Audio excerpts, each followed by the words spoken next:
Homélie du Père Gilbert Adam sur l'Évangile selon saint Luc, chapitre 14, versets 15 à 24.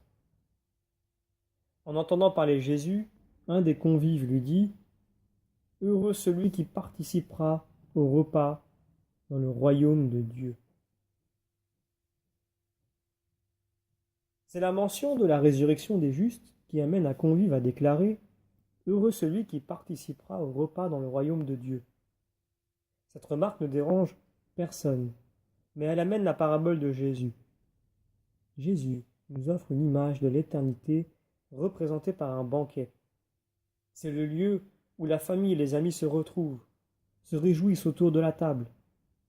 Cette image nous parle de l'intimité avec Dieu, amour et du plaisir de nous retrouver au ciel.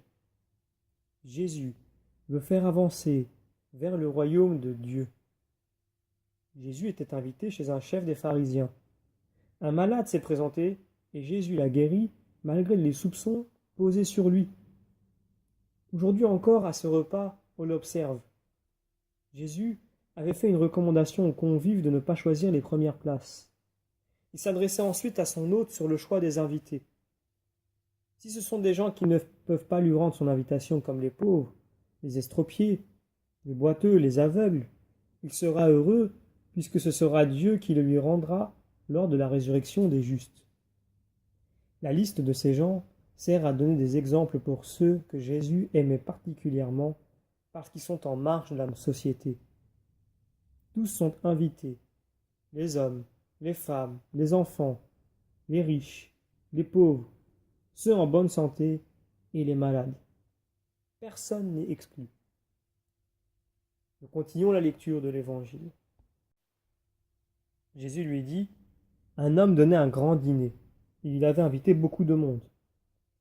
À l'heure du dîner, il envoya son serviteur dire aux invités : « Venez, tout est prêt. » Mais ils se mirent tous, unanimement, à s'excuser.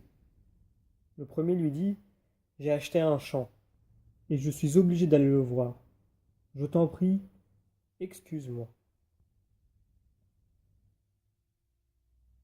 Il est nécessaire que nous ayons envie d'aller au banquet des noces. Le ciel est notre demeure éternelle, qui dépasse toutes les aspirations humaines les plus nobles. Nous sommes capables de repousser l'invitation divine et de laisser passer à jamais la meilleure offre que Dieu pouvait nous faire. Quelle responsabilité!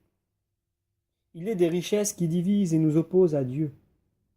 Les bœufs, les champs, le mariage, toutes ces possessions sont devenues des obstacles au don de Dieu qui nous unit. L'indifférence du royaume du Christ est bien douloureuse.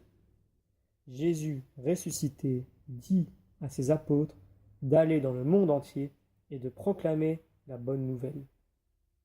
Souvent, nous revenons frustrés par l'échec apparent de nos actions. Il est important de ne pas permettre au découragement de gagner du terrain en nous.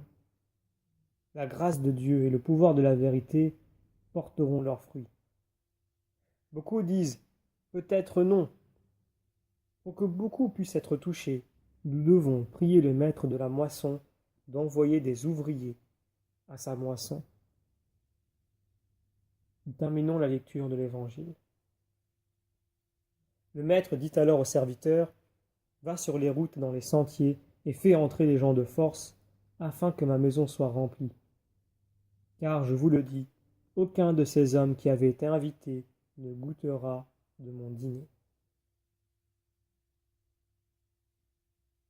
Nous sommes capables d'échanger Dieu pour autre chose par paresse, par laisser-aller, par confort, et cela arrête notre relation d'amour avec Dieu. Que notre réponse à cette invitation divine soit toujours un oui, plein de reconnaissance et d'admiration. Jésus en croix dit au bon larron : « En vérité, je te le dis, aujourd'hui tu seras avec moi dans le paradis. » Le Maître envoie encore son serviteur en dehors de la ville, sur les routes et les sentiers de la campagne pour en ramener d'autres qui sont encore plus loin que les marginaux de la ville. L'unité de l'amour nous prépare aux noces de l'agneau. Heureux les invités au festin des noces de l'agneau. Chacun d'entre nous est appelé au banquet de grâce de Dieu, dans cette vie et la prochaine. Dieu prend l'initiative Il vient vers nous. Il est très intéressé par notre salut. Nous entrons dans le Christ, dans lequel nous ne formons qu'un seul corps. C'est le corps de l'épouse qui fête les noces de son époux, son bien-aimé. Selon la grâce que Dieu nous a donnée, nous avons reçu des dons pour rentrer en communion avec Dieu et avec nos frères. Nous demandons à Jésus la grâce de nous disposer aux noces de l'agneau en participant au mystère de l'Eucharistie.